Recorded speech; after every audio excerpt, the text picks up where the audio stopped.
What's up, guys?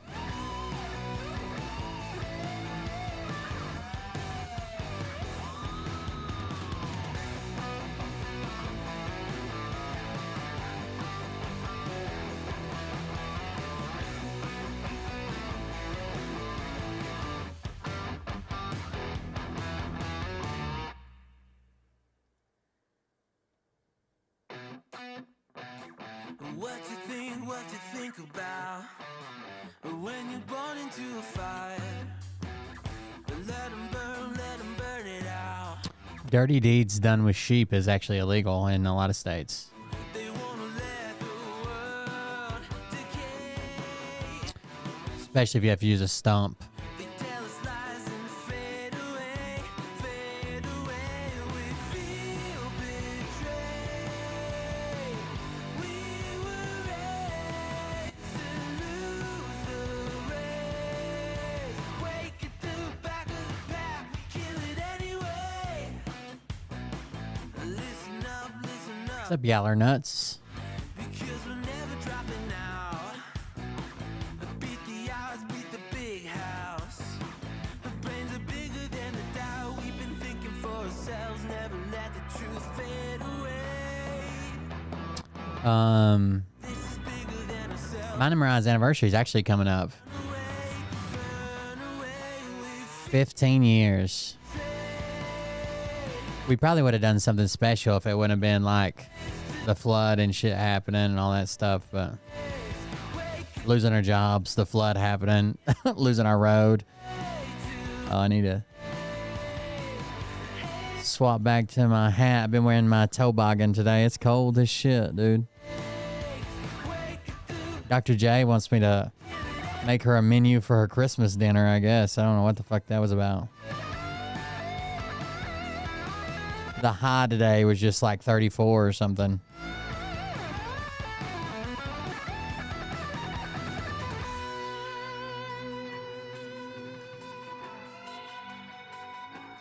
We were set to get married in the spring of, or I'm sorry, in the summer of 2010. I got to a unit in 2009. At the end of 2009, that was deploying. They originally told me that I was going to be rear detachment. I wasn't going to be deploying with them because I just got there. Hadn't been through any of the training and shit.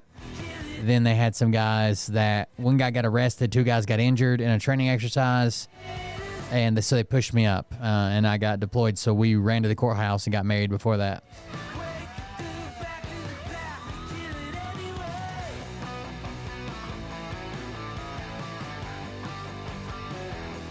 So no, we didn't have a wedding. We didn't have a honeymoon. Well, I guess I got a honeymoon. It was just in Iraq. Mariah didn't get to go, I guess. Kind of put a damper on the situation a little bit. But there you go. 15 years ago. 2009. Hey Daddies, it's me, the Linda Binda from TikTok. I wanted to make this video because I wanted to thank you for watching Cold Beer Confessionals with Will Bird. I think that's just incredible. I've watched a few episodes and I'm just like very intrigued. But you know what I'm most intrigued in is Big Daddy's meat stick. I heard that it's very thick, like a good old German sausage. You know, Linda and her coochie loves that. Oh, never mind. Let's not go there. Anyways, I hope you have a good show and enjoy it as you can. There's a lot of weird things that go on, especially when it comes from the realm of Linda Bindaland. So, enjoy the show. Thanks for watching. Peace out. Welcome, everybody. I'm Will Bird. This is the Cold Beer Confessional. Thank you for joining us. It's kind of weird getting back in the swing of things, I guess. Yeah, we got married in the courthouse. We were supposed to have a wedding, but it just didn't happen. Mariah even like went and picked out a dress, and my sisters and her, I think her mom might have been mad at her for marrying me. I don't think her mom went, but my sisters went with her. They picked out a dress. They bought a dress. We were planning a wedding, and then I got pushed up to deploy to Iraq. So basically what happens, I got to this unit, and I'd only been there like 2 or 3 days, but those first 2 or 3 days, they're like, oh, don't worry, you're not going. You didn't go through this onboarding. You didn't have this done. There's no way we could rush you through it in time. You'll be every unit leaves some guys in the rear detachment to take care of things at home, administrative shit, stuff like that, right? And I was going to be part of the rear detachment, and then that was for like 3 days. And then that 4th day, I woke up to like a phone call at like 6 o'clock in the morning. They're like, hey, we're leaving in like, I don't know, 11 days or some shit. We need you to be here. We need you to do that. So after that day, I went and got a bunch of shots. I went through a medical exam. I got like rushed to go. And that evening is when I went to, we went to the courthouse. I called the courthouse to make sure they'd be open. I think we went there like 3 or 4, and our local mayor did it. Like, we told them what we wanted to do. They're like, are you sure? Are you okay? And I'll be like, yeah. And our local mayor did it. So there you go. That was our wedding story. And then, I don't know, like 11 days later, I went to like a pre-shipment thing before I left the States, and then ended up headed to Iraq. So that happened, I guess. Anyways, what are you guys doing? Dr. J, I don't know what you should cook for dinner. What are you talking about? What are you doing right now? I'm good, just hanging out. I'm also going over all the stuff I need to get done. How was the weather today? Warmer, I hope. Not warmer. Colder. We haven't had any substantial moisture at my place. We're needing it badly. We haven't had a whole lot of rain, which is good because like there's a section. The sand here is weird. It's like half sand, half mud, and everything at the campground is covered with sand. So when it does get wet, there's like an eighth of like the amount of area that I ride in, probably like 1/8 of it. I have to pick up the board and fucking walk, because if the tire spins, it just throws you off. It sucks. Do you have any ideas of what I should serve for Christmas dinner? I can't decide between ham or prime rib. I know prime rib's like a thing, like a holiday thing. Maybe it's just where we were poor or something. I've never had prime rib. Like, I've had it like a buffet or something, but I've never had like a family dinner like prime rib or something. So, yeah. There you go. I've never had prime rib as like the sin. I don't even think my mom ever made. My mom is a cook, but I don't even think she ever made prime rib. I think the only place I've had it is like restaurants. But I know a lot of people do that, and I know a lot of people do like have weird traditions, like going to movies or on Christmas Day or whatever, going to movies, going bowling, stuff like that.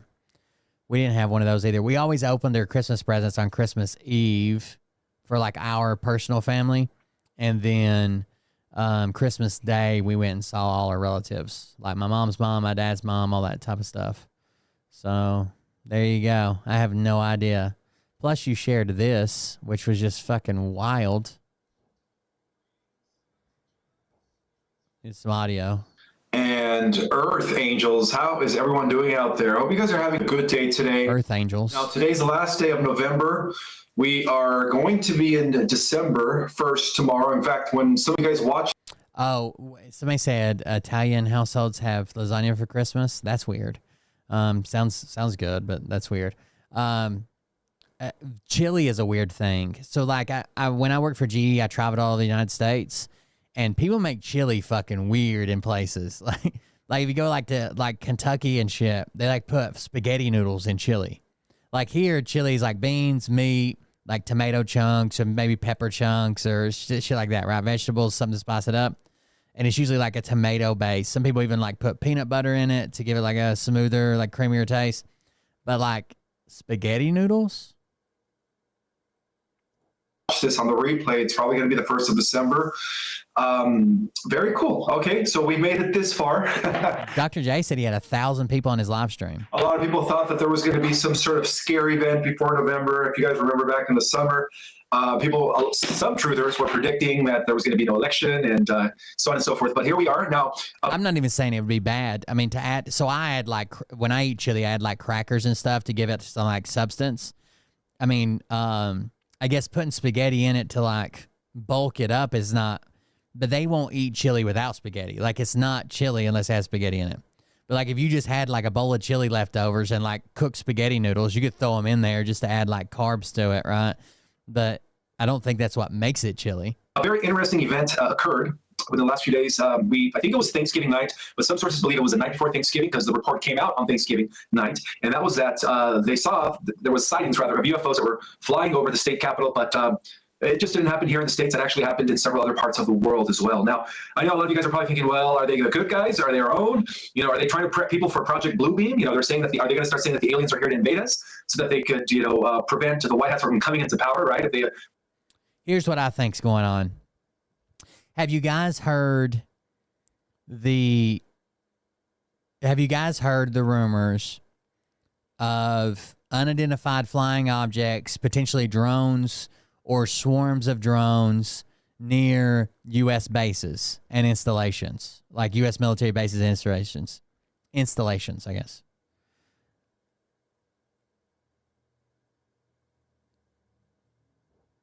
You know what I'm talking about? Here's what I think is happening. I think that the U.S. military, because I think that Ukraine, we're going to see this huge uprise in drone warfare for Ukraine because it's built out of necessity. Mother's a necessity of all innovation or whatever. I think we're going to see the rise and fall of small drones like they are, right? I think not only are they incredibly useful right now for Ukraine because they're new, but I think that every other country in the world is planning how to defeat that, how to jam them, how to counter drones, whatever they need to do. I think everybody's on that. Everybody with a military budget is probably thinking counter drone. I think we'll see the rise and fall of that. Drone swarms can be scary, but I think we'll come up with a decent way to combat them. But I think so here's a scenario. Early on in the Ukraine war, they were using cardboard. So have you guys ever seen my old creator videos? Like when I used to do Cold Brick Creations, we made a poster board airplane. Me and Liam did, from dollar store poster board, like a remote control airplane, and flew it around the park. And it got stuck in a tree. It was a funny video. Ukraine used something like that to penetrate into Russian territory with a payload, an explosive payload, and damage some multi-million-dollar airplanes on a flight line, right? Not long after that, the whole world kind of went into a panic because the U.S. called up Raytheon, and they're like, hey, can our radar pick up cardboard planes? And I'm sure it couldn't.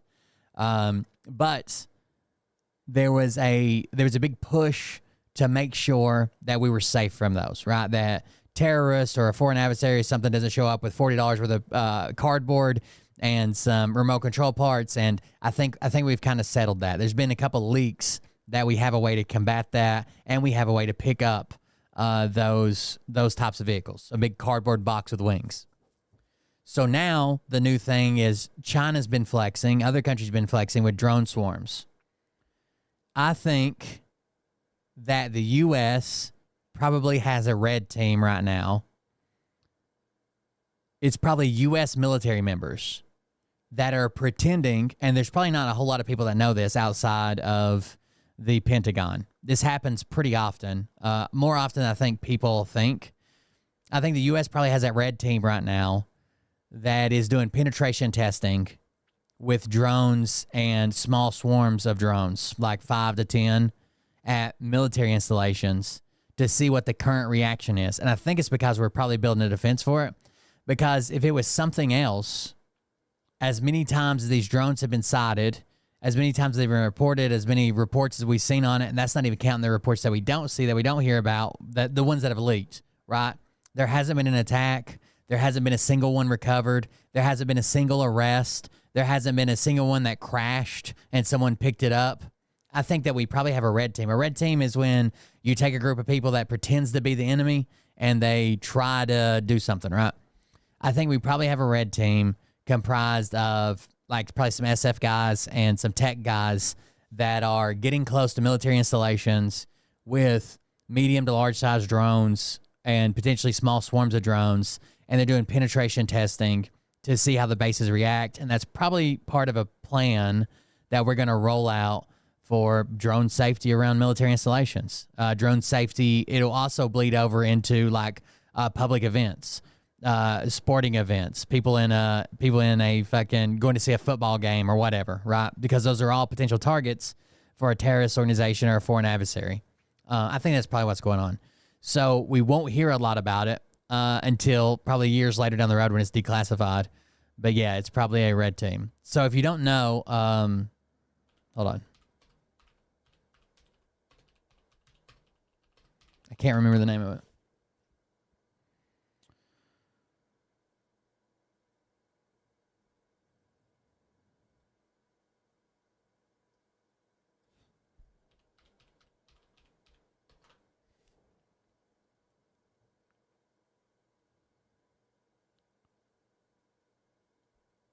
So there's the Naval Information Warfare Systems Command, NAVWAR, Red Team.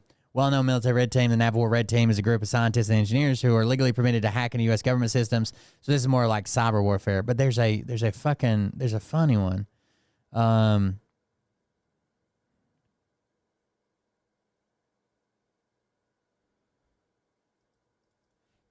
on, let me see if I can find this story.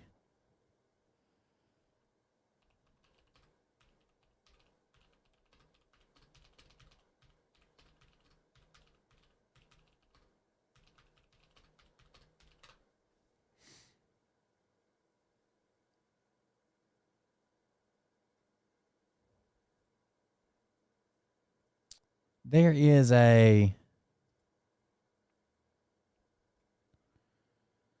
guy that became the director of SEAL Team 6. I'm trying to remember this story. Hold on.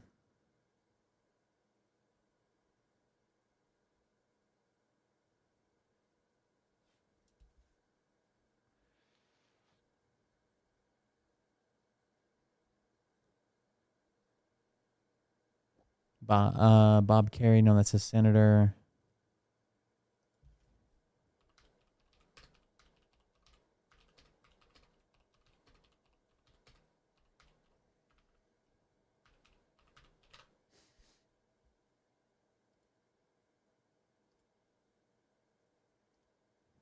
I can't remember this whole story, and I don't want to tell it wrong. If you give me a second, I'll find it.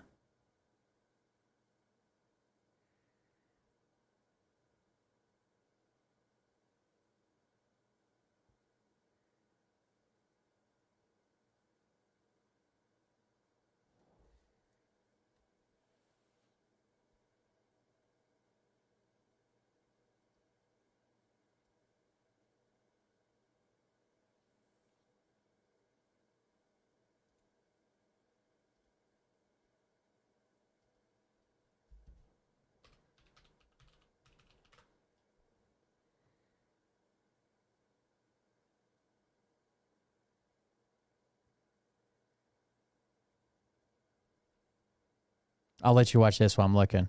Pull off Project Bluebeam. Well, for those that have been following me for a while, Project Bluebeam has been canceled on the positive timeline. Project Bluebeam is only actually taking effect on the negative timeline. Okay, so we're not on the negative timeline, guys. We're on the positive timeline. Now, we do live in a multiverse where there are multiple versions of the Earth that are taking place all at the same time. But bear in mind that right now, as I speak, all of those possibilities are actually collapsing into 3 possible timelines. So we are already beginning what is known as the bifurcation of timelines. Now, today is the 30th of November. I hope you guys had a wonderful Thanksgiving weekend with your loved ones and friends. I do want to state an event that took place, or relate an event that took place on this very day, on the 30th. Well, on the 30th in the year 1966, Barbados declared its independence. Okay, I was right. There was a country called Barbados, but it's probably one of those small countries. It's actually an island, according to this article. It's an island nation in the Caribbean, situated about 100 miles east of the Windward Islands, and had gained internal self-rule in 1961. In 1980. All right, let's grab this video right quick. So I was right. So this guy, I think it's Marchenko. Is that his name? Marchenko was the first ever commander of SEAL Team 6. Before it was SEAL Team 6, it was Dav grew, and it wasn't even a team yet. And it was founded as a red cell. We were talking about red teams or red groups or whatever. It was founded as a red cell. And they went way too fucking far, okay? Like, they were given impunity to kind of test out counterterrorism shit, and they kidnapped civilians and, like, beat them and shit. And no one on the bases knew that it was our own fucking guys and shit. Let's see if this goes over it. In the aftermath of the failed Operation Eagle Claw, Richard Marchenko created the now world-famous unit called SEAL Team 6. When he was creating the newest SEAL team, the United States and Soviet Union were locked in the Cold War, and spies were everywhere. The Navy wanted to pinpoint their areas of greatest vulnerability, aiming to identify strategic points where they were most exposed. By the way, he looks a lot like Steven Seagal. No relation, okay? No relation whatsoever. This is who Steven Seagal wanted to be. Created the now world-famous unit called SEAL Team 6. When he was creating the newest SEAL team, the United States and Soviet Union were locked in the Cold War, and spies were everywhere. The Navy wanted to pinpoint their areas of greatest vulnerability, aiming to identify strategic points where they were most exposed. Even in spots they thought were locked up tight, they were really keen to find out if there were any sneaky ways in. So Admiral James Lyons asked Marchenko to put together a whole new team. 4 years later, Red Cell came into existence when Richard Marchenko... So these were basically SEALs that were secretly given authorization to go out and fuck with U.S. military at U.S. military bases, including the civilians that were there. Handed over control of SEAL Team 6 to Commander Robert Gorley. Marchenko established the Naval Security Coordination Team, OP-06D, commonly known as Red Cell, or Red Team, consisting of a 14-man unit. 13 were from SEAL Team 6, and 1 Force Recon Marine. The Red Cell members exposed the weak spots in military bases, pulling off stunts like using fake IDs, taking down fences, locking down buildings, grabbing hostages, and snatching up high-ranking officers. The name Red Cell was... There's the story that they had to be stood down from breaking into the White House. They had to be stood down from breaking into the fucking White House. Was a term for the opposing force, Op 4, in a war game by Western nations during the Cold War, a reference to the sea of red flags commonly associated with communist nations. To maximize the educational value for the base commander and verify Red Cell's penetration claims, which were occasionally disputed by base commanders, a decision was made to integrate a video crew with low-light equipment into the planning. And they recorded it all. Every bit of it was documented and recorded. Every bit of it. and execution of each mission. This posed a bit of a challenge, as the video crew itself needed to infiltrate the base to stay in close proximity to Red Cell. To address this issue, 3 former SEAL Team 6 operators were enlisted to record every operation. This approach offered a dual advantage. Not only could these individuals covertly enter military installations without compromising Red Cell's cover, but having undergone identical training as Red Cell members, they could anticipate the team's actions, ensuring better video of everything going down. In 1985, the team snuck into a base and put fake explosives on the roof of a command center, where more than They broke into a base and put fake explosives on the roof of a command center where obviously commanders were there. a dozen admirals work. A few weeks later, they came back, took over the home of the base commanding officer, took hostages, and did pretend attacks on planes and They come back and took over the house of the same base of the base commander and took hostages. docked ships. Not long after, the team discovered that security hadn't gotten any better at the Navy's nuclear submarine base. So they decided Like they had to be stood down. They went way fucking too far. to do something about it. Red Cell members easily got into the base and casually walked onto a nuclear missile submarine during the day without any trouble. The entire operations were recorded and They were able to get onto a nuclear submarine. later presented to base personnel for examination and analysis. This approach aimed to not just embarrass the commanders, but also shed light on vulnerabilities that needed fixing. The top-ranking Navy officials insisted there's no personal grudge with the unit, highlighting that the general take was in favor of Red Cell, while also acknowledging that Marsenko has a tendency to go overboard. Red Cell team members had to keep up their SEAL You think? qualifications in diving, parachuting, and demolition, but apart from that, they pretty much had the freedom to do their own thing. Marsenko This is what SEAL Team 6 was. This is how SEAL Team 6 started. There was no Team 6 at the time. Well, it was Dev grew. It was kind of up in the air, right? But this is what they started to do. leadership style for physical training was like that of other elite special ops units worldwide, like the British SAS. There weren't any set workout programs forced on them. Instead, members were just expected to train on their own and stay in good shape. According to Marsenko himself, he and his unit spent a significant portion of their off-duty hours drinking and getting into fights, a tradition carried over from his time as the commander of SEAL Team Which was bad, right? Most of the time that they weren't infiltrating bases, they were being arrested at local bars. 6. There were some badasses, dude.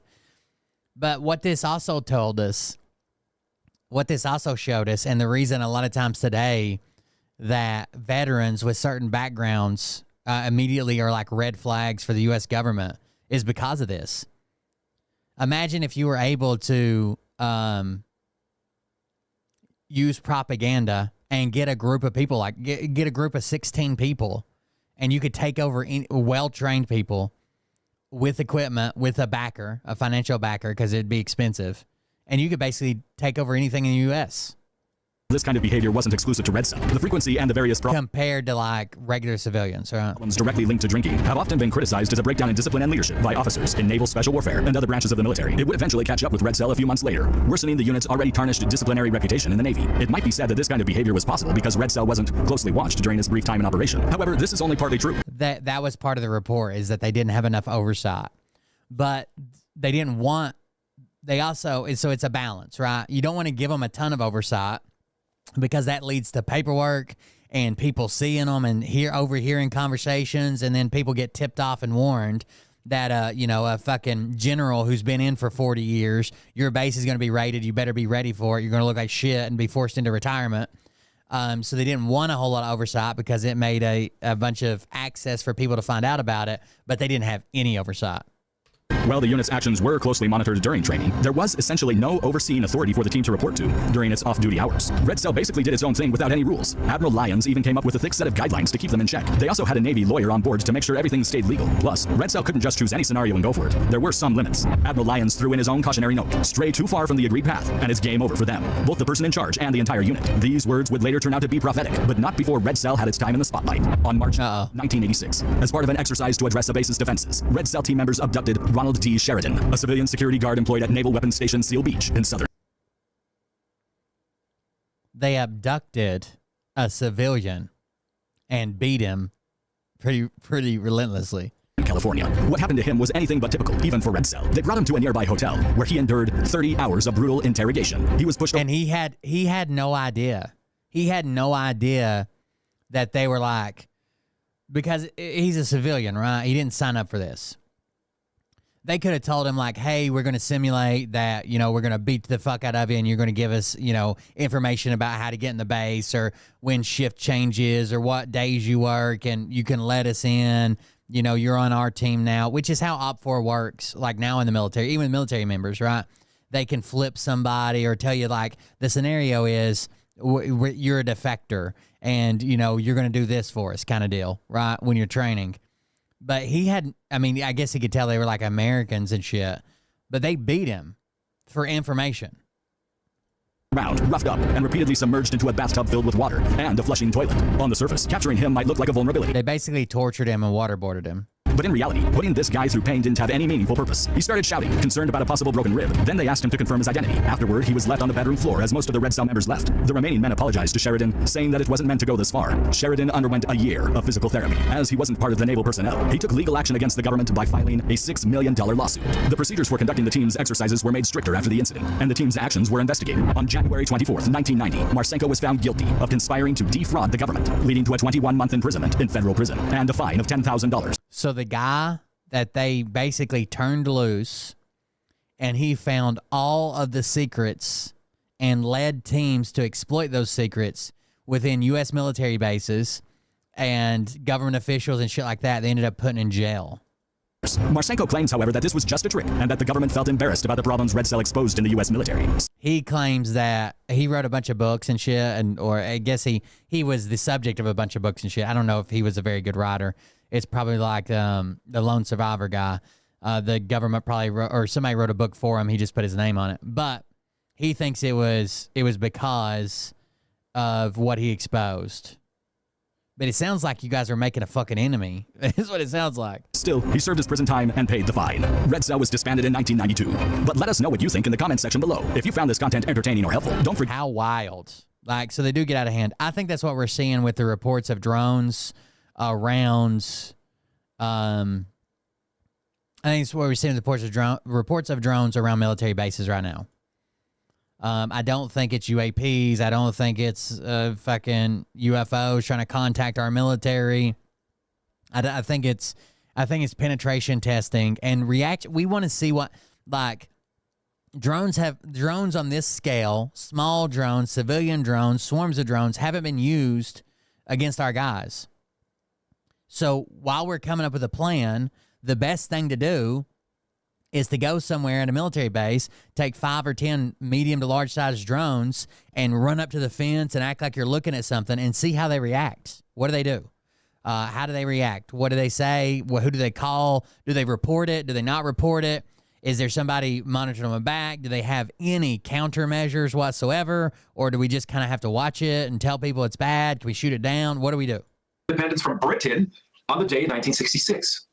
Well, it looks like a lot of these small countries or small islands have been claiming their independence from the Britons, right? The Britons, who have been a huge stronghold for cabal dominance for many, many years. Now, I do want to acknowledge all my new subscribers. Thank you so much for subscribing.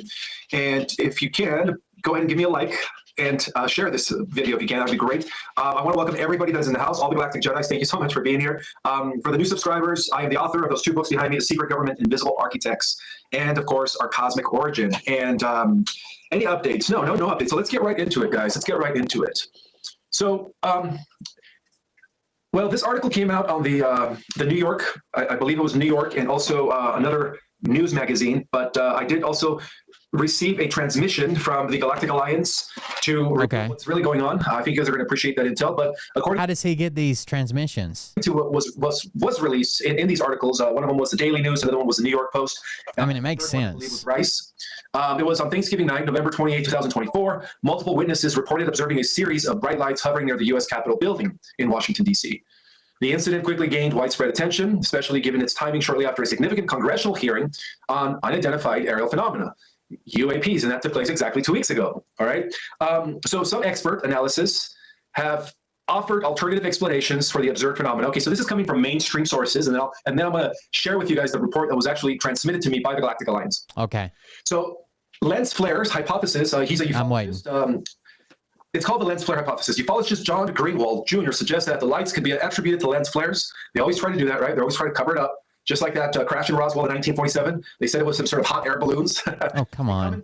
Photographic artifact. Okay, so he noted the Capitol building's lightings has historically caused such effects, leading to misinterpretations like UFOs. And then there was another person, another analyst, who said it was an optical illusion.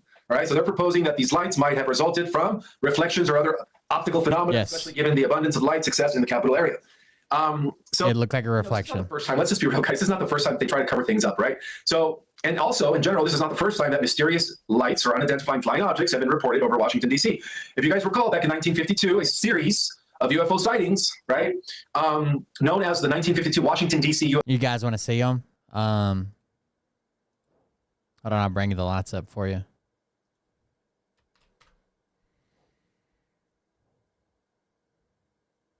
Oh, they're in a delta formation. So there you go.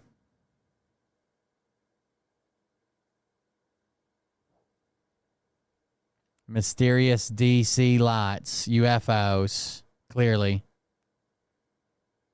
What else could they be? That's them. That's the UFOs. That you guys don't know, but they literally travel intergalactically, but they have to have headlights. Idiots.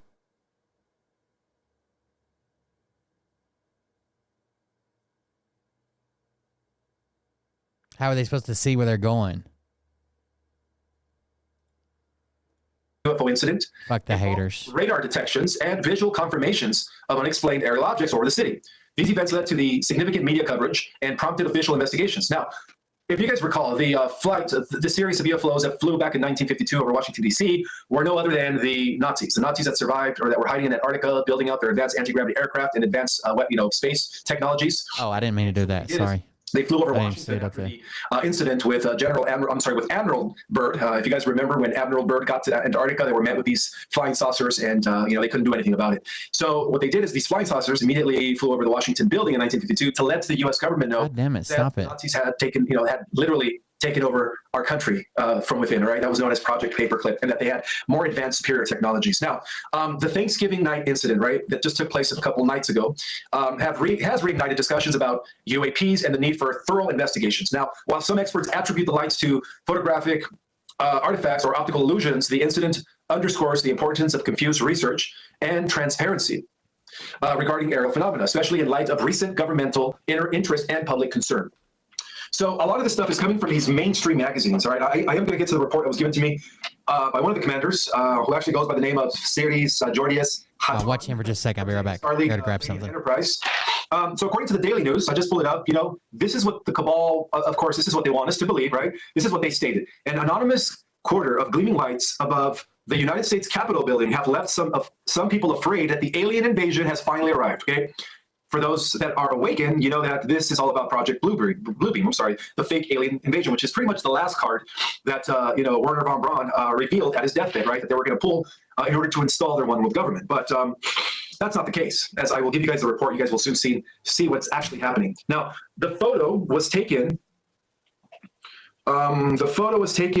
Where is this thing? 1 second. The photo was taken at night just outside of Congress with the dome of Capitol Hill in full view. It was taken by a U.S. Air Force veteran, Dennis Diggins, who now works as a licensed tour guide in the Washington, D.C. area, as well as a professional travel director. So the aerial triangulation formation of lights that Diggins captured in this photo. There is one that's directly over the Capitol building. It's this one. So there's different angles of what they claim are the same thing. You can't see part of it because it's behind chat, but hold on, right there. That's the one that's directly over the Capitol and looks like a smudged reflection. Seems to hover just feet over the Statue of Freedom at the top of the Capitol Dome. That's absolutely insane, one spectator said of the strange glowing orbs, which look like landing lights on some otherworldly craft. The image comes just weeks after a pair of... If they're traveling across the fucking galaxy, probably traveling at the speed of light, do you think they still have landing lights, guys?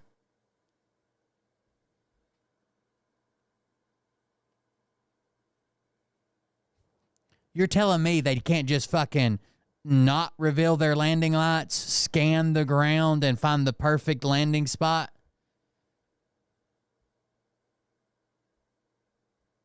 Of setting public hearings in both the U.S. Senate and the House of Representatives, where lawmakers probed current and retired Pentagon officials over the state of intelligence on what used to be called flying saucers.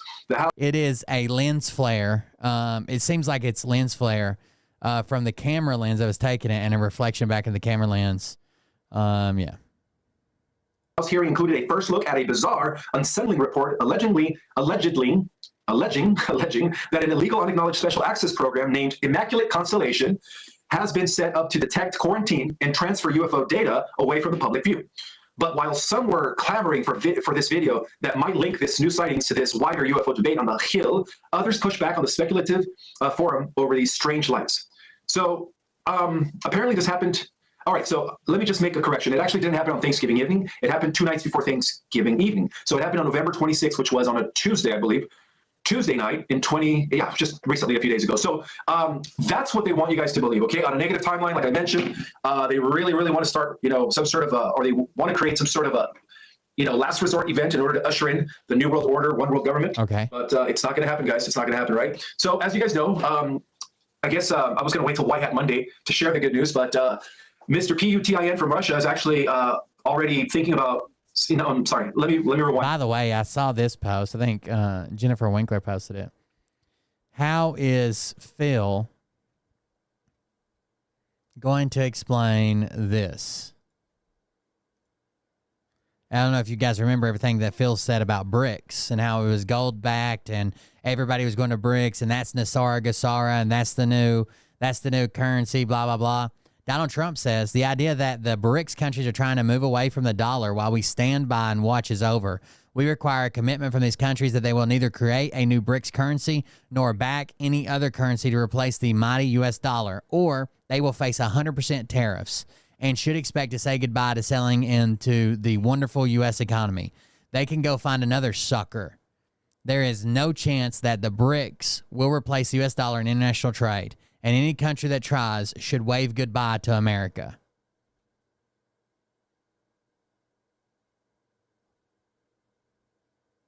How is Phil going to explain that? That BRICS is the new system. It is Nasara Gasara. And that's how you're going to get all your money, and it's going to be golds. Golds. Somebody needs to edit Phil into the Goldfinger clips from Austin Powers. That's enough, really, of the... I don't know who that crazy UFO guy is. He had 1,000 people watching him live. I did see this. This from Hank Green. It seemed pretty interesting. I was just watching the first of it, and it made me sad because I realized that Ollie... John, in this... Ollie is probably going to be alive in the year 2100. That blows my fucking mind, but...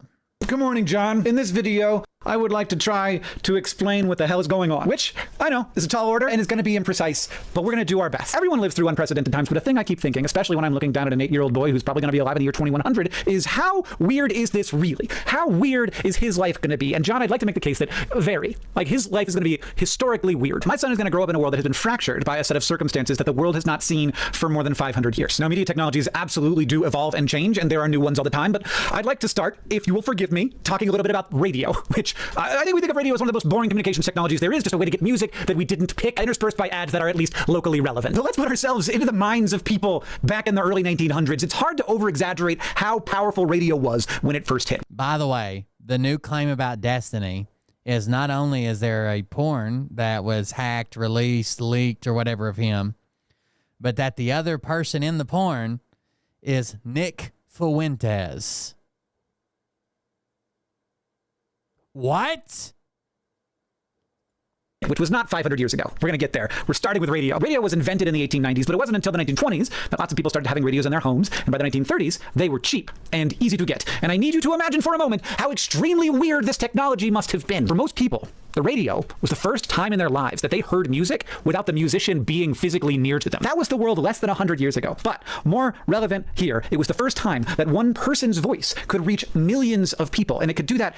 Could you imagine, like, the invention of the radio, when radio was brought in the home? I mean, TV's a big thing too, but...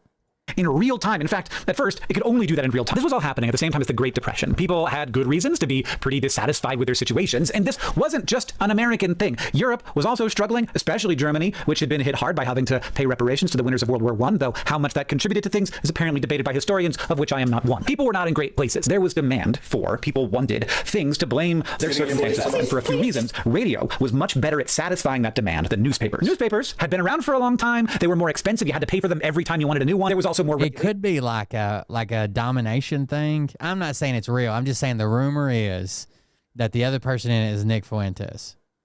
and structure around them. People had built up an understanding that newspapers were sometimes trying to manipulate them, so they had some built-in wariness. Radio, on the other hand, was brand new. It was a one-time investment. You didn't need to be literate, which many people weren't. You didn't need to go into the city to buy a new one every day. And more than anything, it was magical. Like, I have a hard time imagining how new and weird and wonderful it must have been to, like, listen to a charismatic person talk to me from 1,000 miles away, and what a spell that must have cast. And also to know that people all over my country were hearing the same speech at the same time. We were all there together experiencing it, millions of us. There were also, in the beginning, very few legal regulations on radio, and I think just as powerfully, if not more powerfully, there were no mental regulations. There were no norms. People's minds were just open to this, to have a person speaking to them. You might go and, like, oh, this is best shown. And wasn't there like an alien scare that happened on the radio? That it was like the Martians had landed or whatever, and it was like a story, like a fiction, but people thought it was real War of the Worlds. Like, watch a talk or a debate or something, but otherwise the only people talked to were their friends. And this was a new way that strangers, powerful, charismatic strangers, could speak to you. For example, Father Coughlin, who was one of the first radio preachers, and he tapped into specifically this dissatisfaction. He connected with and empathized with normal, everyday, ordinary Americans. He spoke about elitist power structures, the banks, the inequality, and not all, but certainly some of the Jews. Atheistic Jews, communist Jews. Millions of people listened to these broadcasts. He was an extraordinarily powerful figure in the US, and as Hitler rose to power in Germany, in part because he was also super savvy at using the radio to communicate with the common people of Germany, Father Coughlin spoke about him with great appreciation and interest. I'm simplifying a ton here, but there's something happening here. It is a post-media revolution rise in populism, and it happens pretty much every time there's a media revolution. But populism begins not as the ideology. God damn it, it just popped up on my Twitter.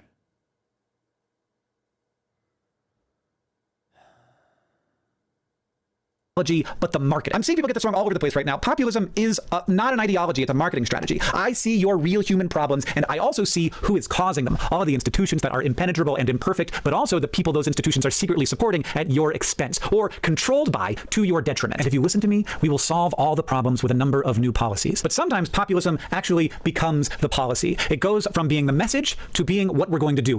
It goes from being the message to being the actual policy. Are the bad guys. The policy is get rid of the bad guys. That's what happened with Father Coughlin. It's what happened with Nazi Germany. Father Coughlin actually started to advocate for the U.S. to work with Nazi Germany. He was an extremely harsh critic of FDR. He began to say very Nazi-like things about what Americans should do to Jews. But as the tensions between the U.S. and Germany rose, that became untenable, and the public and the government persuaded radio stations to stop carrying his broadcasts. Even though Coughlin remained popular, FDR basically said, no, this guy cannot talk to the American people anymore. This isn't print. It's radio. It's new. It's a limited public resource. It's a spectrum that we can't fit everything on, and this is one of the things we can't fit on it. And I think this was a fairly clear violation of the freedom of speech. Father Coughlin drifted into obscurity. He became a normal priest again. He died the year before I was born. So people are thinking probably right now, okay, so Trump is like the Coughlin of the internet age, or like the Hitler of the internet. Is it them for real? I don't know. So the only video that I've seen a bunch of stills and shit, but the only video I've seen, you can't tell who's receiving. And I don't know how you would do that. I mean, it's a fucking dick, 2 legs, and like a belly. But Destiny definitely looks like the other guy. Internet age, and like a little bit, like you can see it in there, like the alignment with people's legitimate grievances, the railing against every institution from public schools to doctors, the use of a new, somewhat magical, unregulated communications technology to name those threats and label who is responsible for them as the enemy. Trump is the product of a post-media revolution rise in populism. I don't think anyone would argue with that. That does not mean that he was the same guy as Coughlin or Hitler. But it is interesting that he is a product of a phenomenon that we have seen before. But also, he's not like these other guys in another way, because I don't think that radio is the best analogy for the internet. Radio and TV are centralizing, whereas the internet is decentralizing. What do I mean? Well, to make a radio station, you need advanced technology, lots of money, you need permission. It's very easy to regulate because there are only so many radio frequencies, and governments actually had to quite quickly move in and regulate who would have access to them, or stations would constantly be overlapping with each other, or the most powerful, wealthiest person could just take up the whole radio spectrum. Television has been the same. There were only so many channels, each tightly regulated. They're very expensive to run, and at the beginning, there was only space for 3 or 4 of them. This media revolution, because it was so centralizing, was a force that actually ended up being quite useful for bringing America and other countries together, reducing the number of voices that could be heard, thus silencing many marginal perspectives. But eventually TV did start to fracture until we got multiple news channels from different perspectives. First, Fox News with its more right-wing national. There are places running stories about it. Alleged leaked sex tape of streamer Destiny and Nick Fuentes surfaces online. Explicit video allegedly shows Destiny and Nick Fuentes in an intimate act, fueling rumors of their relationship.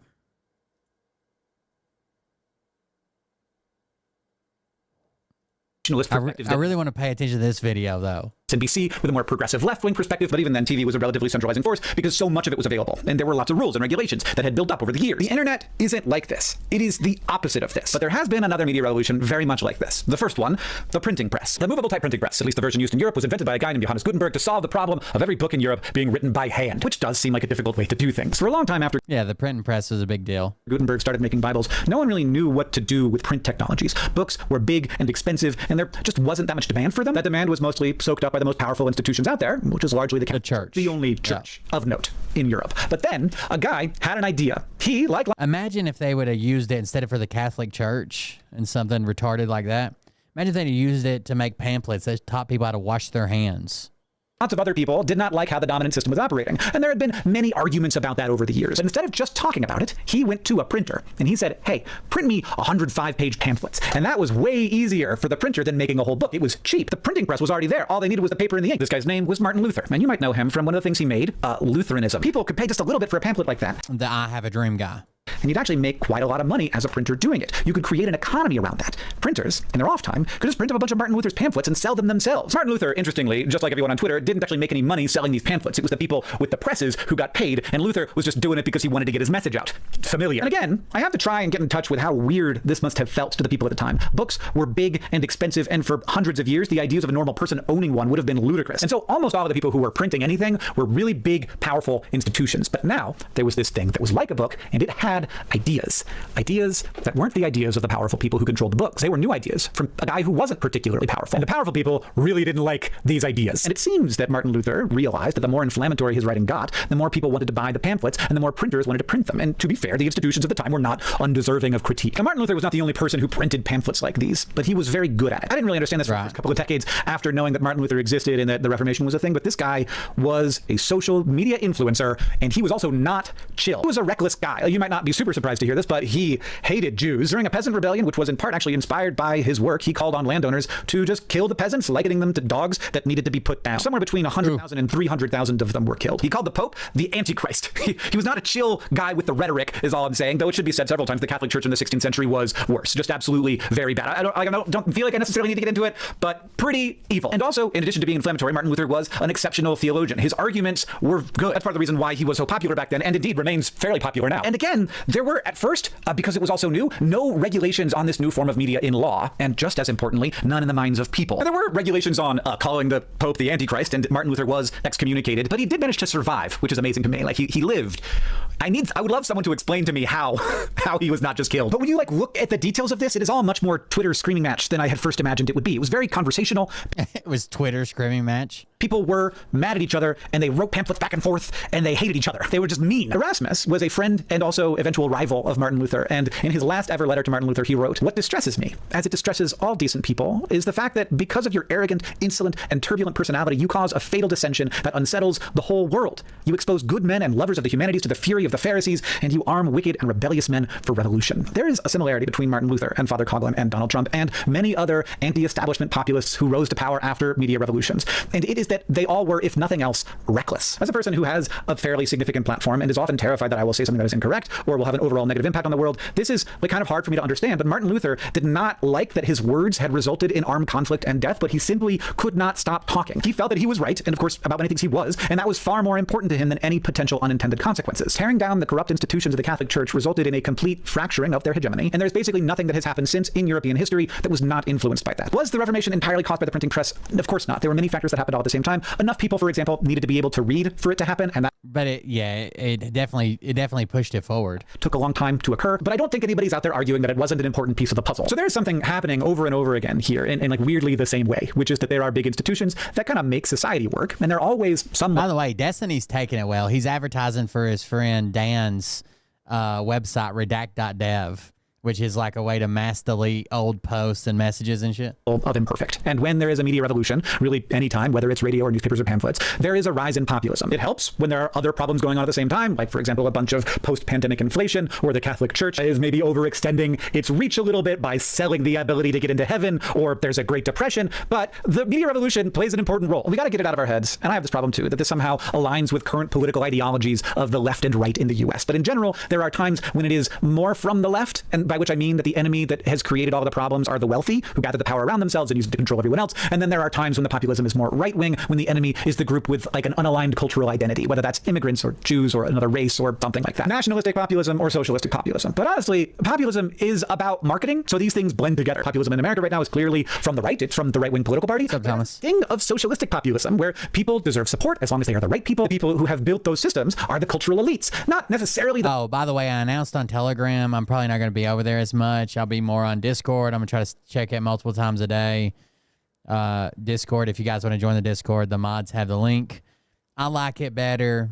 Telegram is not good for my mental health. There's so many fucking retards on there. At least Discord, we got different rooms where I don't have to see the retarded shit. The wealthy precisely, but certainly some of them are wealthy, and certainly they are like the high status cast of soft-skinned, overeducated wine drinkers. Plus, there's always voice chats that are open. If anybody wants to hop in there, nobody has to open it for you. There's different rooms. There's stuff that you can do in there. There's even one about like cooking and recipes if you want to check that out. There's just a bunch of different rooms, different topics, different things to talk about. Not like there's nothing to attack. Like, there's no problems. Anti-establishment populism at this moment was inevitable, both because our systems are imperfect and people's situations are not great, and because of this intense decentralized media revolution. Like, we need to remember that this shift to authoritarians is not a post-COVID phenomenon. This is an internet phenomenon. Imagine Donald Trump without Twitter. You can't. I know that the bureaucracies of today are better and more transparent than those of the 1930s or especially 1470, but they are imperfect. Obviously, there are real problems in our society, whether that's how easy it is to get unhealthy food or how hard it is to get good medical treatment or childcare. There are lots of real reasons to be pissed off. Communication is what we do. It is the thing that makes us human. And when a technology like the social internet hits, it's a big deal. Back when print happened, it was the first time any person who did not have a huge amount of power could use a nonverbal form of communication on a lot of other people. And then when print happened, it was the first time one person could reach millions at the same time. Now, we've lowered that print barrier so far that it isn't just like some overeducated priest like Martin Luther who has access. It's everybody. And it's not just one person who can access millions, it's millions who can access millions. And if you guys have an idea for a room or something, I'm probably going to start doing some more projects just because, I don't know, I've been fucking down and depressed and shit. There's some stuff I want to build. I got some parts coming in for my one wheel. There's some videos like that. So I'll probably put a room for that stuff I'm working on. Links to my TikToks. There's meme rooms. If you guys want a room, just let me know. And if a few people want it, we can make one. Everyone who can access everyone. It is entirely unprecedented in the human story, and we don't have the tools to deal with it. We have this many-to-many communication and this really intense collaboration between ingenious humans who want to capture attention and recommendation algorithms that reward whoever is doing it the best. So things are going to get flipped. They get flipped because first, we have very few legal regulations, and second, we have no regulations in our minds. We do not have the techniques to deal with the powerful spell that these systems are casting on our brains. I don't think the mechanisms here are super opaque, but maybe it's worth outlining that if you ask a newspaper reporter to go and tell you some problems with the FDA, you're going to need to wait. Yeah, I need to make a room for my, I probably do need to make a room for my 3D prints and other people's 3D prints. Months while they put together a clear, cogent story about something that could be better in the world. If you ask a traditional bureaucrat to try and fix something at the FDA, they're going to come back in 4 years with a list of things that need to be done. Speaking of 3D prints, I wanted to buy, so Bamboo Labs, I have the P1S or whatever. They have this new filament out that's like fucking, in a lot of cases, it's like as strong as steel. Like, it's insane how strong this shit is. But I was looking it up. Let's see, let's go to filaments. I've seen people like make like throttle bodies out of it and put it on fucking cars. Like, it is nothing like has been available for regular 3D printers ever, at least as far as I know. It's called PPACF. So it's PPA with carbon fiber chop in it, pieces. And metal-like strength, industrial grade precision, stable performance in human conditions, unmatched performance under high temperatures, compatible with a wide range of printers. The shit is, I want some. I'll eventually get some, but the shit is like, how much was it? $150 a kilogram, a roll. $150 a roll. Usually the shit I print with is like between $20 and $30 a roll. It's $150 a roll. But if you had to have a piece like that was going to withstand all of this, like there's people making like automotive pieces out of them and shit. Like I saw somebody make a wing mounts for the trunk of their car and shit. Like, it's insane how strong it is. But $150 a roll, I can't get it right now, but I bet you I get it eventually. and a much longer list of why you can't do that. If you ask RFK Jr. to tell you what's wrong with the FDA, he's going to do it on YouTube, Instagram, Facebook, TikTok, and 4 different podcasts by the end of the day. Will he have prioritized accuracy or actionable implementation? No. He will have prioritized getting views on content, and he will have achieved that goal because RFK Jr. is working in collaboration with recommendation algorithms, and he is very good at that. And a really good way to do it is to tell individual ordinary people that they are being preyed upon by large, powerful institutions. There's this period of time after a communication revolution where our minds are just like open and ready to have these magic spells cast upon them.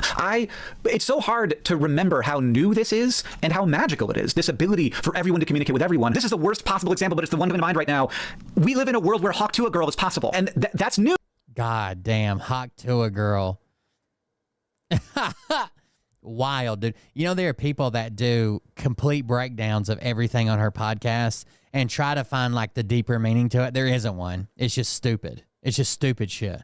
But there are people on TikTok and shit that do breakdowns of her craziness. And people who see massive problems with the world or like a clear path to power and status, or let's be honest, probably both, are going to use that. I know 2 brothers who have used that. You know it's out of my league when there's a 4-payment finance option for just the filament to print with. It's just, I hope not as recklessly as some. And when the system is decentralized and automated and operating at the speed of light and optimized to grab and hold attention like no communication system ever has been in the history of humanity, the system is going to select and share the stuff that sticks. And when the story doesn't actually need to be true, it is, I would say it is professional. I mean, like it's dumb topics that you would expect like a teenage girl to talk about, like boys in school and cute and puppies and just stupid shit. But someone invested a lot of money when she went viral, setting her up in a professional studio with videographers and editors and lighting. And somebody, it is professional in that capacity. Like it's a professional set.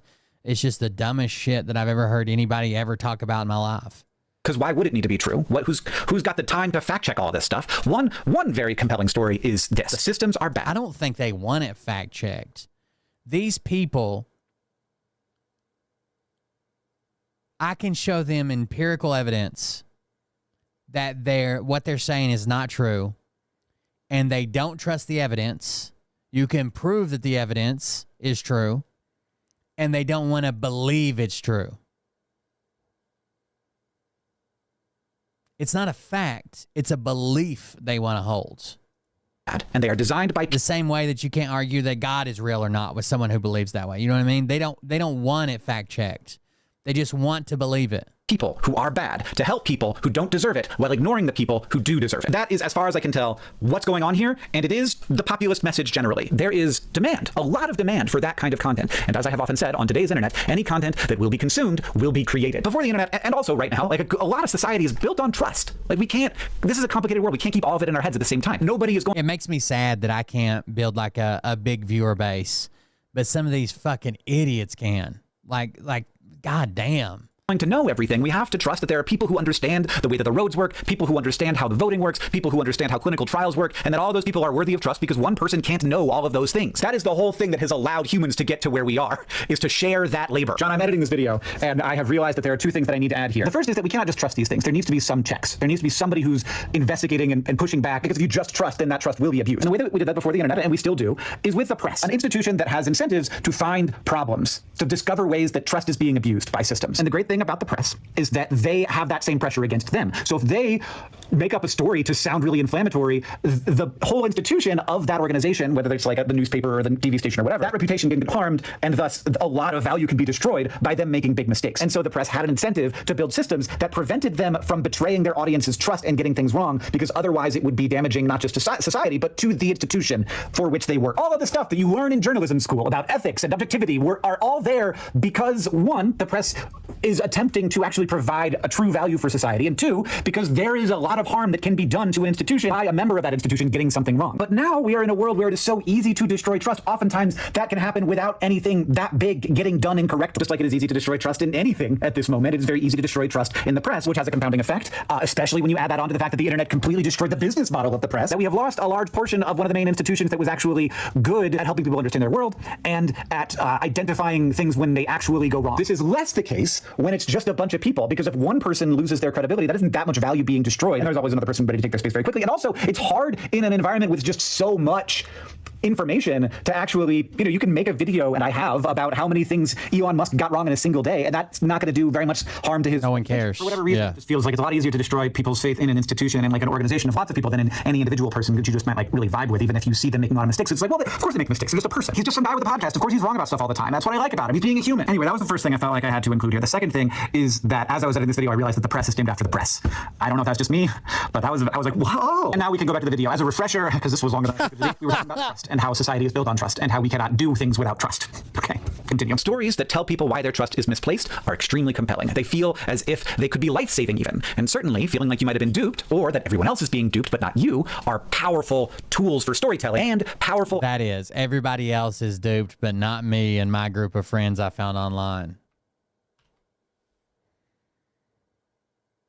Antitrust forces, not like antitrust in terms of monopolies, just like degrading of trust. But it's really important to realize that that force is not necessarily pointed toward the worst offenders. Martin Luther was correct that the Catholic Church in the 1500s was corrupt and evil and had lost its way. What's even weirder is not just like, okay, we don't trust all scientists, we don't trust all news, we don't trust all governments. Trump can tell them to trust this guy. Remember Fauci and Dr. Birch, whatever her name was. They loved him until Trump told him not to. And they're like, that guy's always been a lunatic. Look here, he's crazy. I've never liked that guy. It's not just the distrust. It's the loyalty to trust or distrust by whatever Trump and his people say. The movement he kicked off is called the Reformation because it caused very needed reforms. He had a good target, but at the moment, it feels like everything is a target, and the internet is less a machine that devours corruption and more a machine that devours trust. Trust in each other, trust in society, in institutions, in expertise, in tradition, in our ability to do democracy. I don't think that's going to stop getting worse soon, though please, I would love to be proved wrong. Maybe it's not as bad as I think it is, because of course I'm exposed to the worst of it, and maybe we can turn it around quicker than I think. But in a society where so much trust has been destroyed, people are going to gravitate toward individuals they feel they can trust rather than institutions that actually have the knowledge and ability. And those individuals will thus have a great deal of power without a great deal of the ability to use it well. And that doesn't tend to be a great recipe for progress. I don't, however, want to learn the wrong lesson here. I don't actually know what the lesson is. The lesson I hear getting tossed around, including from myself, is, okay, well, everybody's going to have to do populism now. And like, yeah, but also, I don't know. Like, here's the thing. I know that I am one of the elites in question, but like sometimes popular things suck. Right-wing folks, hear me out here if you're listening. Let's start here. Sometimes when the internet starts piling onto a person, we go too far too fast. We cancel people when maybe we didn't do that. And in my mind, the word cancel makes so much more sense if we just call it reputational harm, because cancel means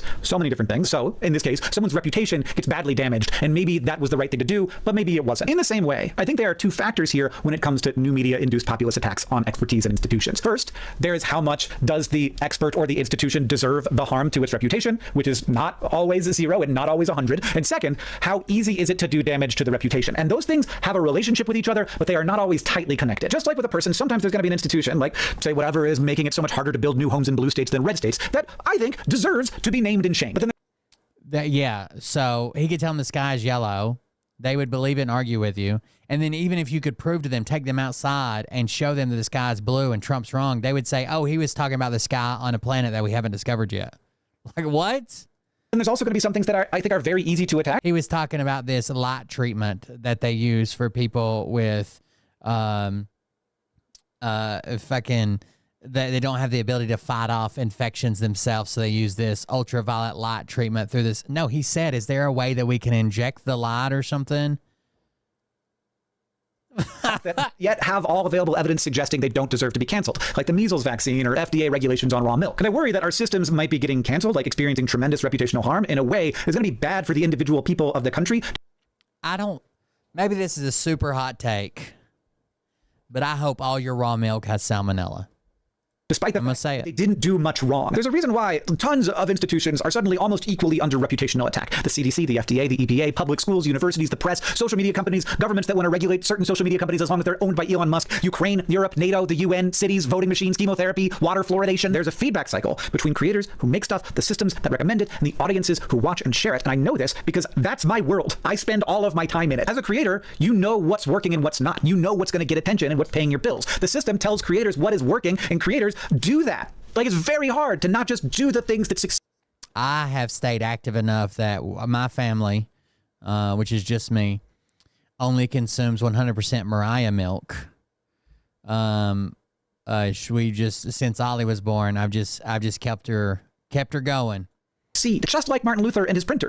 tapped that fountain and I don't want to turn it back off. But at the speed of light. If we aren't better at grabbing and holding attention than the next guy, we instantly fade into irrelevance. And the viewers accompany the creator on the trip down the hole, starting a little suspicious of powerful and impenetrable systems and ending up certain that every election that doesn't go their way is fraudulent. It's important to note here that the group with less alignment to the existing systems is going to be the one that does best in that situation. And my group, who are more likely to be the ones who literally staff the bureaucracy, they're going to be the ones who don't do as well. And yeah, I am super suspicious of charismatic, powerful people who convince others that every system is bad and broken and that they're the only thing that you can trust. That often goes bad. I think we need to be very wary of that. So that's where we're at, I think. And it's bad, but it is not that weird, actually, and that's why it's happening all over the place at the same time. And look, I do not know what a political party is supposed to do. Thank God I am not a politician and do not aspire to be. But I do know what I feel like I should do. So my job is that I make things to help people understand things. And one of the problems is that it's a lot easier to attack systems that are impenetrably complex. So I'd like to suggest to folks out there who might be able to do this, make them less complex and also work to make them better. But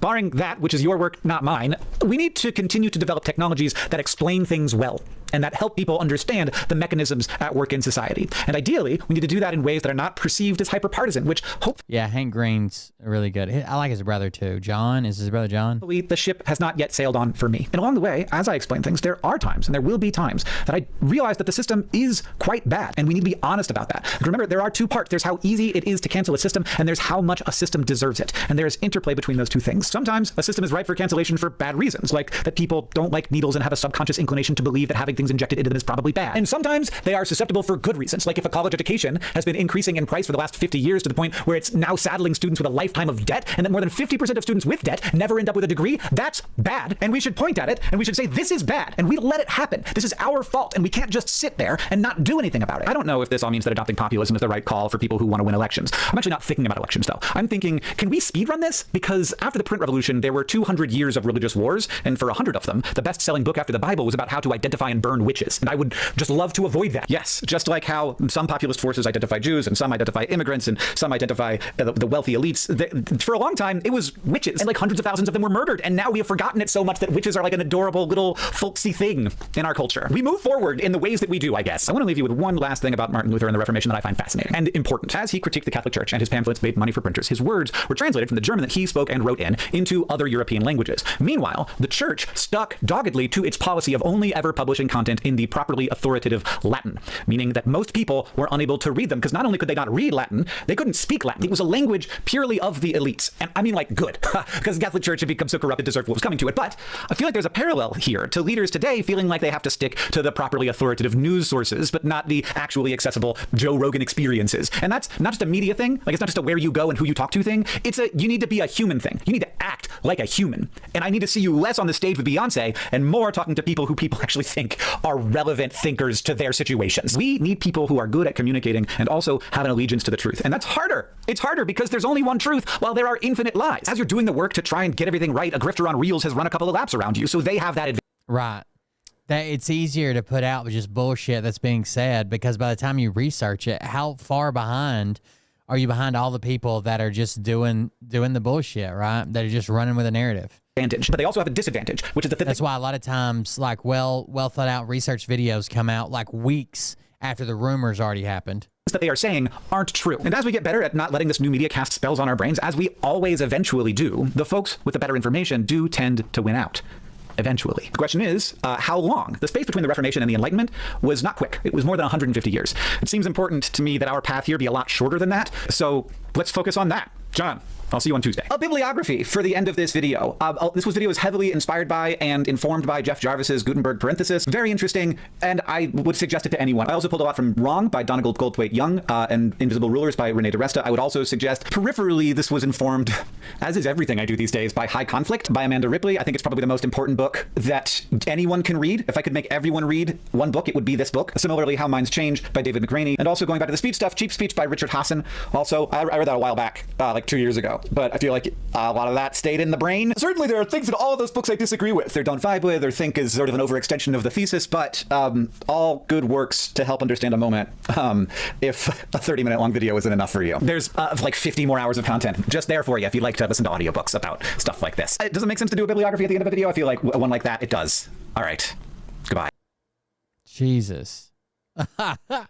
So we're entering a new age, apparently.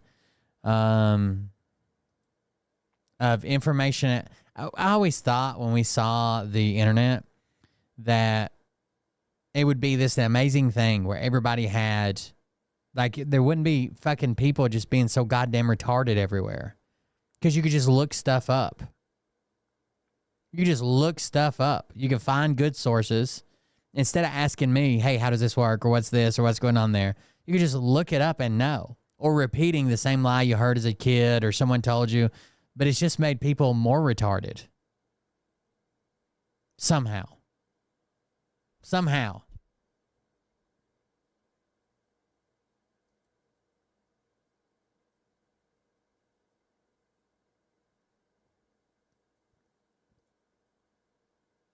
I don't even know how. Somehow it's happened. So there you go. I don't. Who the fuck knows? Who cares? I don't. Here we are. Welcome, everybody. Oh, somebody joined our Discord. See, there you go. Anyways, I'm going to be on Discord a lot more. That's happening. Ryan Upchurch. Ryan Upchurch is now supporting. You guys know that crazy cop? What is that? Hold on, let me look something up quickly.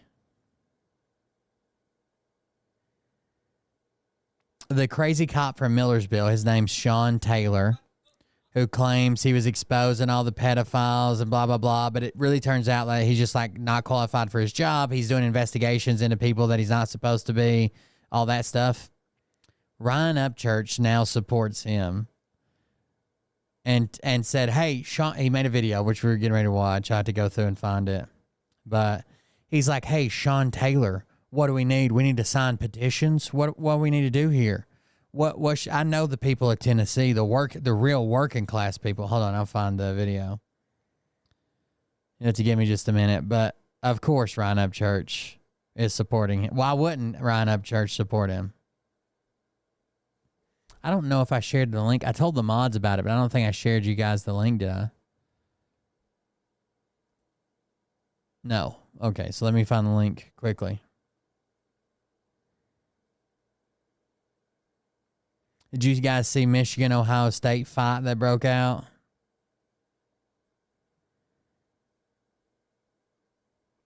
It's not Upchurch on TikTok. It's like one of his fan pages, which is what I'm currently looking for.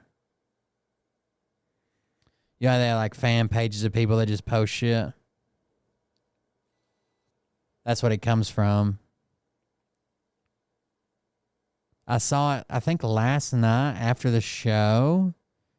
I saw it and I knew the Sean Taylor name, but I'm like, who is Sean Taylor? And I couldn't think.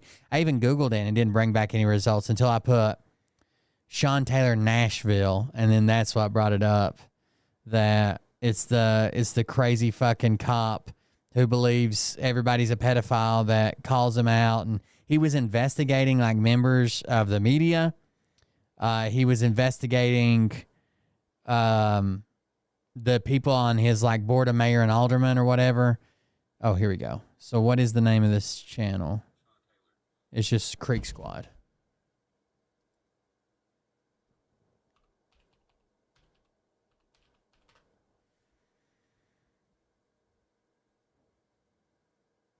The fight that broke out was crazy. That's what I was, is this it? If you need anything, holla. Sean Taylor. If you need anything, holla. We need to get a petition signed or something. Your boy can get signatures. Your boy knows Tennessee pretty damn By the way, he's got a new neck tattoo that says Creeker. good. And I know the people in it pretty damn good. I'm talking about the working class who make the country run because they're sick of this shit. No, actually, this is going to be the last thing I say tonight. When our country, if our country is pushed to a point where law enforcement is teaming up with people who break the law for. So he's so into this Sean Taylor conspiracy that he thinks that law enforcement should team up with outlaws and go after the satanic pedophiles that don't exist. Oh, Will, they're not violent. You overinflate that. They're not dangerous. They're just Trump supporters. They just love our country. For the greater good of society. You gonna hear a guitar riff. It's gonna go now, now, now, now, now. And by the time it does that one time, y'all can run in on the ocean water. Just oh, you realize that? That's all I gotta say. Good night, Patriots. Sean Taylor. Good night, Patriots. If you need anything, holla. Good night, Patriots. When I gave my gold record away to Sheriff Binkley in Cheatham, these everything they're doing. They drove all the way to Cheatham and was like, we need to talk to somebody because this shouldn't be allowed. And you know what's even more weird? That was what? He gave a pretty expensive gift to his local police department. While there was maybe some investigation. Hold on.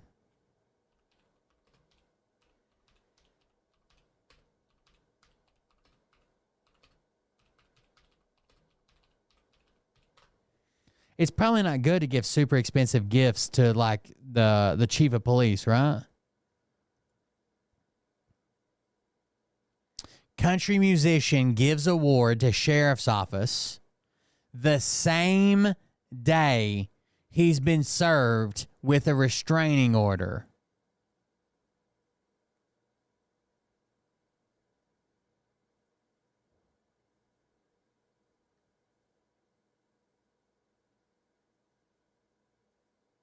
Fox 17 News has an update on a story we brought to you last month. Country music artist Ryan Upchurch donating his first gold record to the Cheatham County Sheriff's Office. Now, court records show that the very same day Upchurch was served with an order of protection in Cheatham County, the relationship between law enforcement and Upchurch has the victim feeling terrified. I would want this covered, right?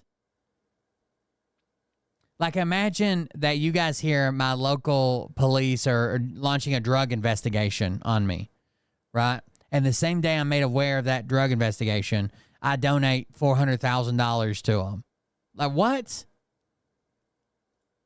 4 or 5 years ago, and during that time, I was also following some. And look, let's just state the obvious. It is absolutely 100% suspect that y'all are attacking this dude the way y'all are, Sean Taylor. Because listen to y'all on the news. They're so mad on the news that they don't even realize how the locals are viewing them, how we're all viewing them. The dude is on there. He's like, the white-haired dude, English nanny. He's constantly on there like, it's not safe. Is it? It's not. You don't know yet, dude. Are you the cop? You're not. Okay. You're asking like a 70-year-old country man if he knows about something you. See, the thing about y'all, News Channel 5 with the English nanny. And they posted it on their social media, and that's why the victim complained. Like, she went to them to get a restraining order against him, and next thing she knows is like, an honor from the church. Ryan Upchurch dropped by the sheriff's office today to meet with the sheriff and other employees. Hard to believe he was one of my little Cub Scouts a few years ago. His love for Cheatham and all America is so amazing. During our discussion today, we were also humbled by his true love for the men and women of law enforcement and emergency services. Ryan inspired. Like, obviously this should have been done at a different time than the exact same day as a restraining order. If you're the victim and you went to them for protection, and you're thinking about pursuing legal action against him, and then you pop up and see him posing with a sheriff and giving them valuable gifts, you'd feel awful. What if somebody did something to your kid, and you reported to the police, and later on the day you saw they come by and made a donation of $100,000 to help the sheriff's department in training? Like, you'd be pissed. Incredible at all. Dude, when I gave my gold record away to Sheriff Binkley in Cheatham, these everything they're doing. They drove all the way to Cheatham and was like, we need to talk to somebody because this shouldn't be allowed. And you know what's even more weird? That was, what, 4 or 5 years ago? And during that time, I was also following some. And look, let's just state the obvious. It is absolutely 100% suspect that y'all are attacking this dude the way y'all are, Sean Taylor. Because listen to y'all on the news. They're so like. So just Sean Taylor. I thought he kept saying Sean, but Sean Taylor. Of course, he's the good guy. Their driveway. What car they're in? How many? So he's back on meth. So check this video out. I know when these rappers leave their driveway. I know when these rappers leave their driveway, what car they're in, how many people's in the car. When they go eat lunch, I know where they go eat lunch at, where they head for lunch, how long they sit there. I'm just kidding. It's funny because like when they pull up to the house and the crib and stuff, there's always some fillers in the way when they get there. So what do you want? But maybe we just got like a crystal ball. So let me put this into perspective for you real quick. All right. Me and Morgan don't like each other more than all, obviously. This video is not going to be monetized. They'll probably take it down off YouTube, by the way. So if you want to support the show, go to coldbeer.fun, subscribe on Twitch, whatever you can do. But anytime I show his content, they fucking take it down on YouTube. We don't associate with each other. We have none of the same friends. We've never been around each other, ever, ever, ever. Who put out the Broadway music, or was it Broadway Girls music video first? Me. Who put the Broadway Girls music video out second? Morgan. Look at the first frame of each of our videos and think about what I just did. Well, I'll be damn. Should have bought a lottery ticket. The same rooftop bar, same frame, same size and damn near. Maybe. I have to see over his editor's shoulder pretty much. No, crystal ball, dude. We got a crystal ball. How? Now, don't forget, the night that I went to Aldine's, Morgan was texting me. He said, bro, here, bro, do thing, bro. Where you at? I said, I'm in the same building as you. No text back. Now, I go upstairs on the floor that he's on. No one knows because they can't see me in the back. What happens? A lady emerges. No, you can't go back here. Nobody's asking you to go back there, lady. What are you talking about? Why so defensive? Maybe. So he went to an area where a lady said, oh, you can't come back here. I'm not trying to go back there, crazy lady. Maybe. I have to see over his editor's shoulder pretty much. No, crystal ball, dude. We got a crystal ball. How? Now, don't forget, the night that I went to Aldine's, Morgan was texting me. He said, bro, here, bro, do thing, bro. Where you at? I said, I'm in the same building as you. No text back. Now, I go upstairs on the floor that he's on. No one knows because they can't see me in the back. I do believe that he wasn't on drugs for a little while after he found out he was having a kid and all that shit. But he's definitely back on meth now. What happens? A lady emerges. No, you can't go back here. Nobody's asking you to go back there, lady. What are you talking about? Why so defensive? Maybe I'm just using a tactic to make you think that I'm able to find out all this stuff. I'm just kidding. Or am I? What are you working undercover with people? If I was, you'd never know.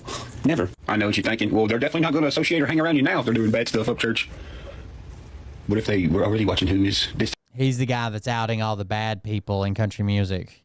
When these rappers leave their... Sorry, I clicked off of it. I'm just using a tactic to make you think that I'm able to find out all this stuff. I'm just kidding. Or am I? What are you working undercover with people? If I was, you'd never know. Never. I know what you're thinking. Well, they're definitely... You can almost never fight fair use for music labels. Not going to associate or hang around you now if they're doing bad stuff up church. What if they were already watching who is distancing themselves and not associating? Or am I doing a tactic?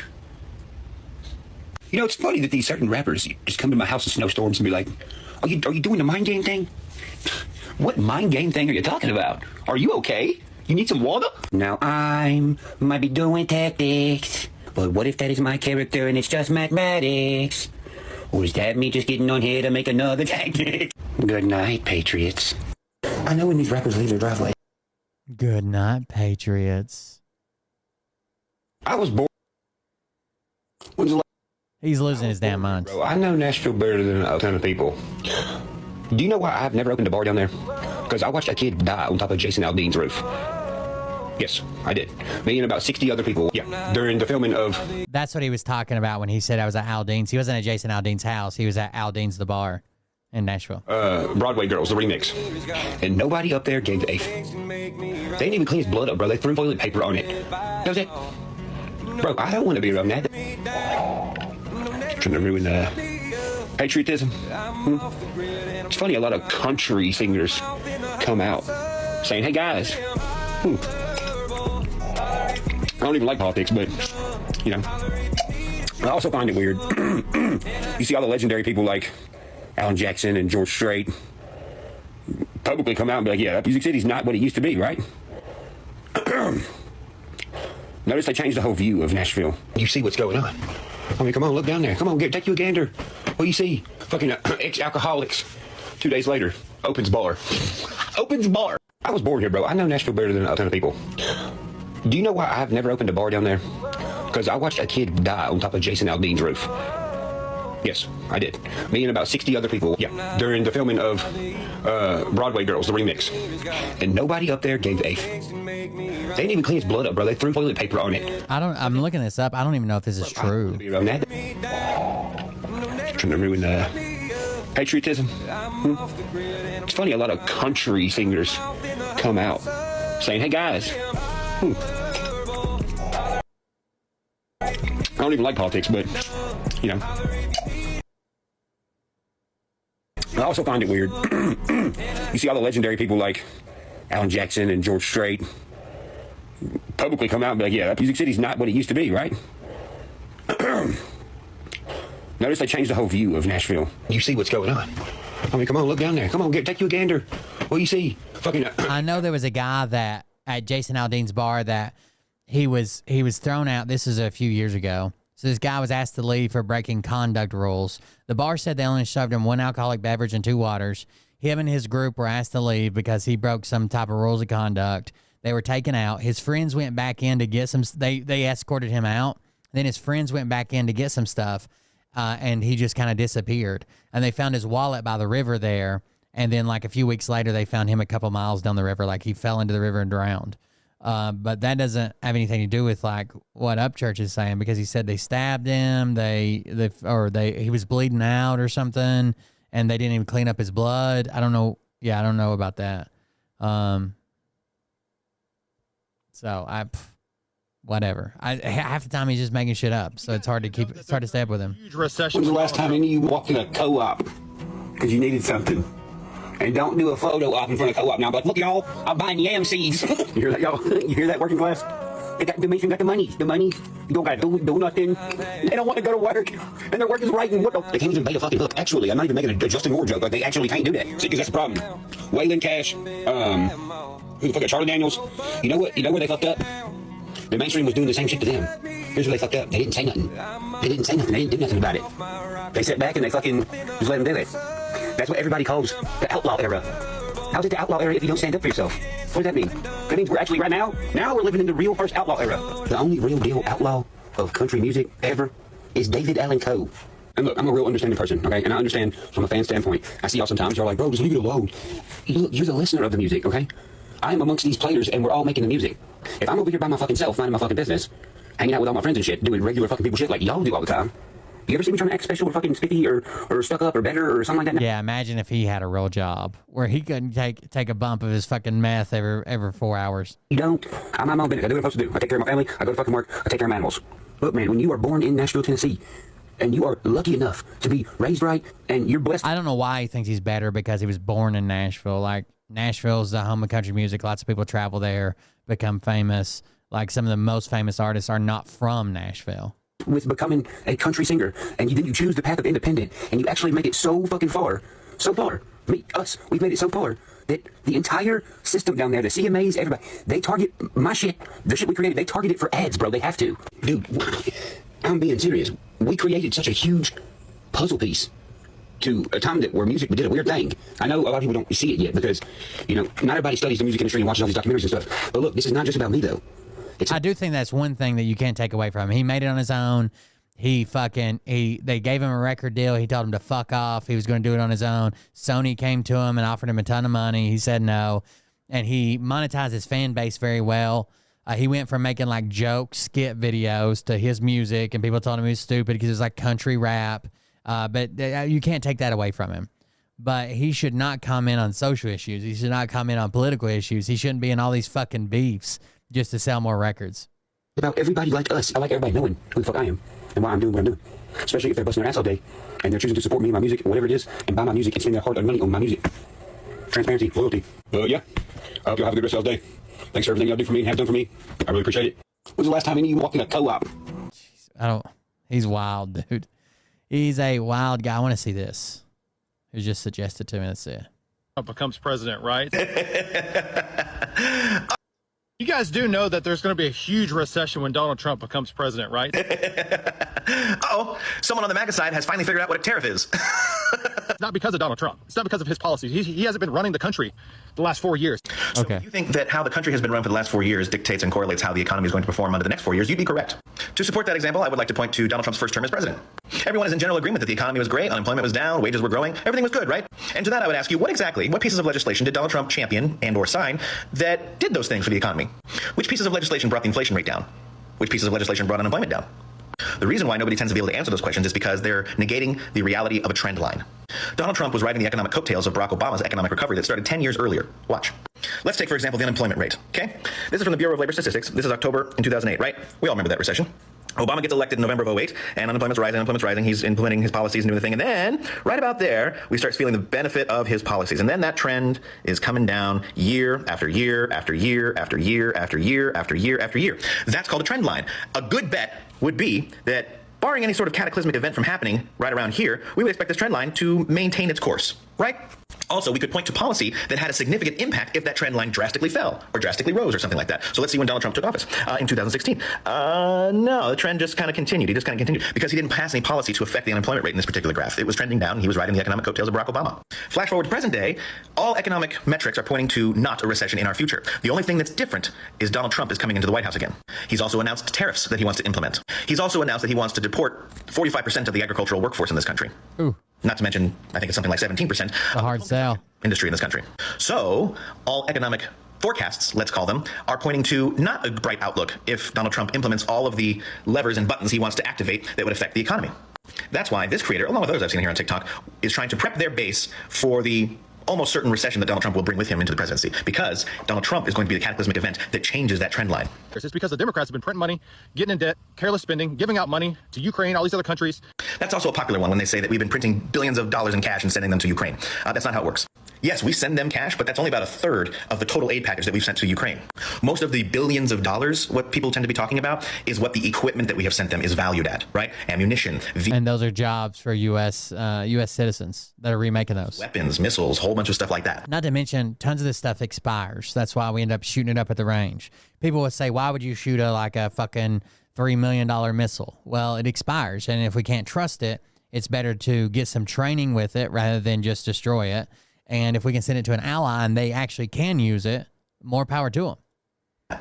And sending them that gear and weaponry helps our economy. We send them stuff that we're going to need to then replace to re-equip our military with, right? So we send them the outdated, the soon-to-be outdated. I love when people think they know how the military works or the military-industrial complex. You can take the top three, like fucking Raytheon, fucking Lockheed. You can take the top three military suppliers, combine them, and they don't even equal Johnson & Johnson. That's the example that fucking Ryan McBeth uses all the time. But these experts on the military-industrial complex that actually doesn't exist hop on Twitter, and they're like, this bolt costs $60. I can buy 50 bolts at Home Depot for $60. You can't be that narrow-minded. Right? Obviously, it's just not like a fucking grade 8 bolt from Home Depot. It's used in an airframe. Do you think the bolts they put on the civilian plane that you fucking fly around? You think they just got those at Home Depot or Lowe's? Would you want them to get those bolts at Home Depot or Lowe's? You fucking retards. Equipment that we're not going to use for our military anymore. Perfectly good equipment, but we're due for an upgrade. So we send them to them. We can help them. Then you don't know the company Johnson & Johnson? We pay American workers, American contractors, American arms manufacturers to build new equipment to then equip our military with. It's helping our economy. And the moment he hits office, it might be Q1 of next year, after the inauguration, it might be within his first year or second year. It will happen. It's not going to be his fault. If it does happen, it will be entirely his fault with the executive orders that he has told us he will sign on day one. Thank God for Doge. Thank God for Elon. Thank God for Vivek. Cutting a whole bunch of departments that are so unnecessary. And also, please don't listen to sound bites on the news, sound bites from politicians, or even... I didn't say they did anything for the military. I said you can compare the top 4 suppliers of the military-industrial complex that people like to quote to Johnson & Johnson, and they don't make a tenth of what Johnson & Johnson makes in revenue. And TikTok creators. Don't listen to him. Don't listen to me about what these departments may or may not actually do. Do some research. Find out what it is the The point being that a company that does not work with the military makes orders of magnitude more money than the companies that do work with the military. Education does. If you have kids, find out what the Department of Education does for your family before you decide that, oh, Donald Trump has said that the Department of Education is meaningless and just a money drain. Are they? Find out. Biting the bullet, taking responsibility. Biting the bullet, taking responsibility. Isn't the entire point of this video that you made to say that it's going to be everybody else's fault except Donald Trump's if a recession comes? That doesn't sound like taking responsibility to me. You know that's what's going to happen, right? Like, when Donald Trump's tariffs completely destroy the U.S. economy, they'll be like, well, Joe Biden. It does sound very Joe Biden's fault. Now, who is that? Yeah, no, I don't take responsibility at all. Yeah. You guys do know that there's going to be a huge recession when Donald Trump becomes president, right? Hey, do y'all remember this video? Listen, did you know that there is a highly requested? Here's a list of useful things in our house that I can't use because here's our air fryer that we use every day, but it can't stay on the counter where we use it every day. It has to go in its dungeon. Okay, so here we just made some rules around live streaming. So I can't show Wolf on the live stream unless I get Veronica's permission. And I can't go live with other people like YEZ who are going to make me angry and yell. So I have to be calm, and mostly I'll do it in my room. And if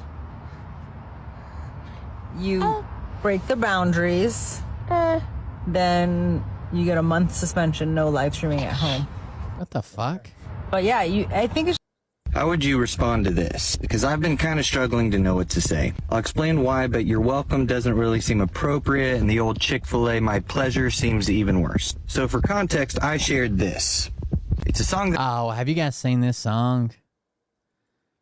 It's actually a really good song. People are using it to kind of show how, like, we may have abandoned a generation of young men.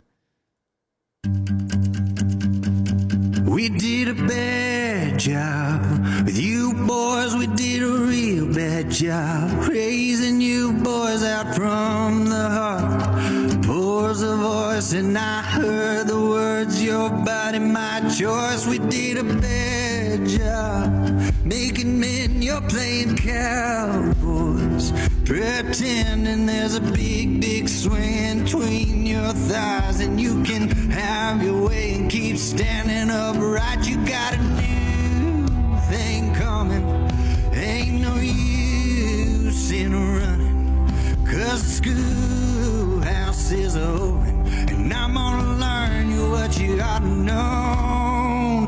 Brother, you ain't the head of this house, put your hand on my sister. It's talking about, like, the incel, the fucking Nazi, the Nick Fuenteses of the world. And you're gonna find out there's always a bigger fish in the lake, and I never met a piece of shit I couldn't break. Brother, you ain't the king of this. It's gone viral. I can stop a hole that you cannot fill. If you can't be a good man, you're gonna meet one soon. But this is before Nick Fuentes was a confirmed member of the LGBTQ. So I don't know. They might retract it. Knock the boy out of you.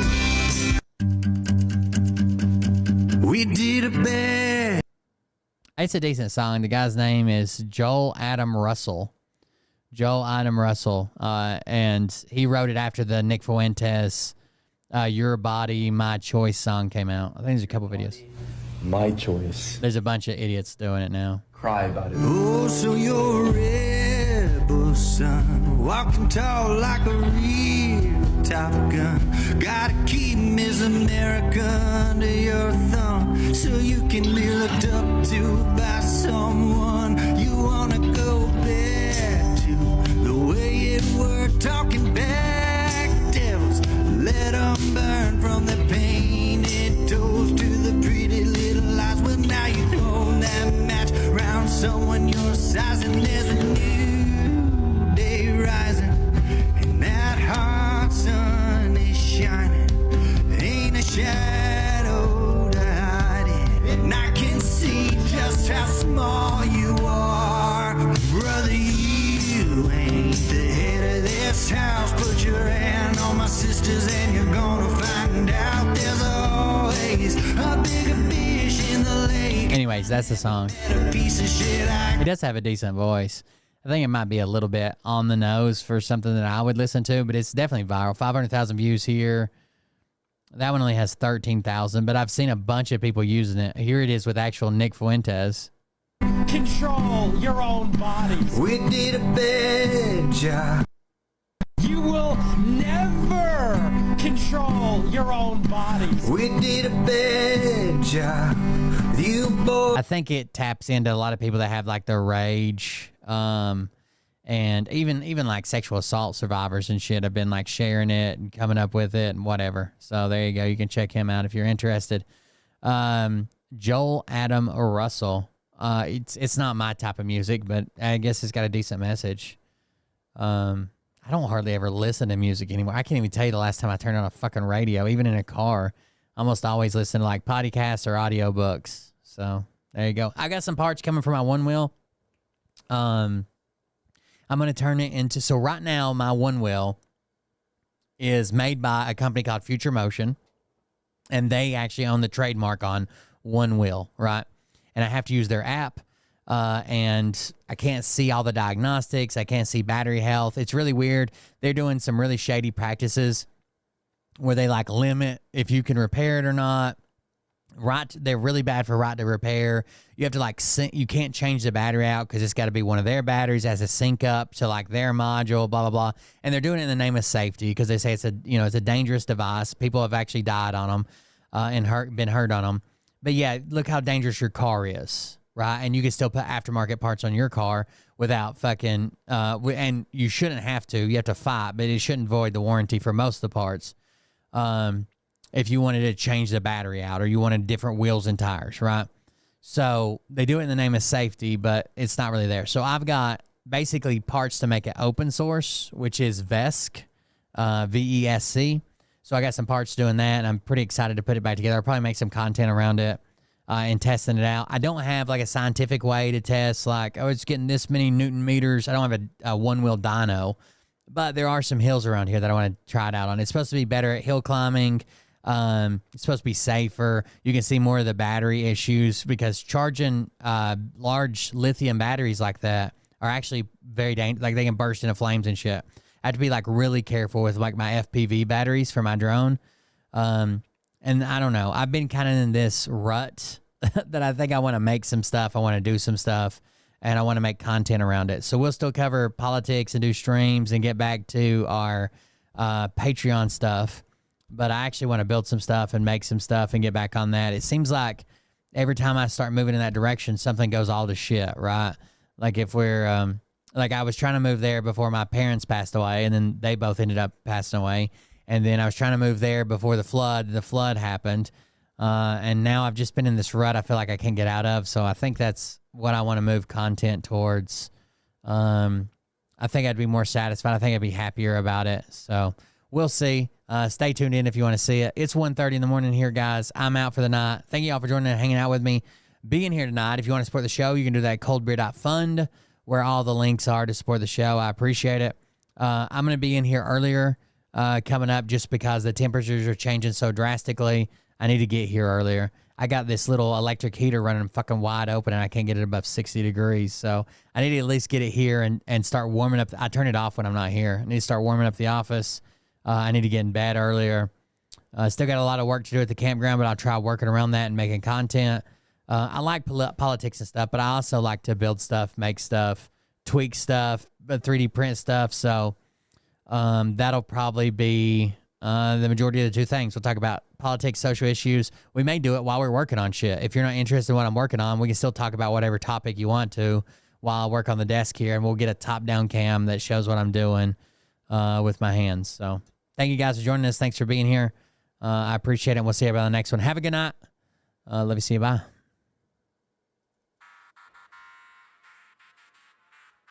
But I can tell you this about if this douchebag happens to see this particular show, you don't have the forking balls to call out the people on this planet by name and tell them exactly who they are and tell them the rest of the world who they are. You don't have the forking balls. You don't have the balls.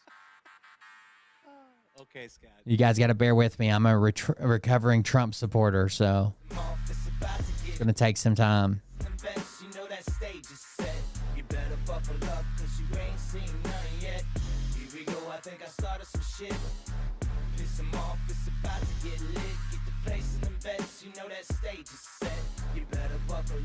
You ain't seen none yet. And they say that I'm a lunatic. Well, listen, bitch, I came equipped with a quick wit and a 6th sense for the stupid shit. Where my true believer? Y'all need Jesus. Praise the Lord, head to the extreme. All these false fucking prophets who profit off of gossip, worshiping drums, cocking, begging for a throat deposit, swinging. We got our first little snow a little while back, so hopefully it holds off a little bit. Usually our worst winter's like up in like January, February, but we'll see. Oh, our anniversary's coming up on Monday, so I'm gonna try to take Mariah out during the day. Maybe we'll either while the kids are in school or while Oliver's in after school, maybe something like that. We'll figure something out. Everybody wish Mariah a happy anniversary. 15 years.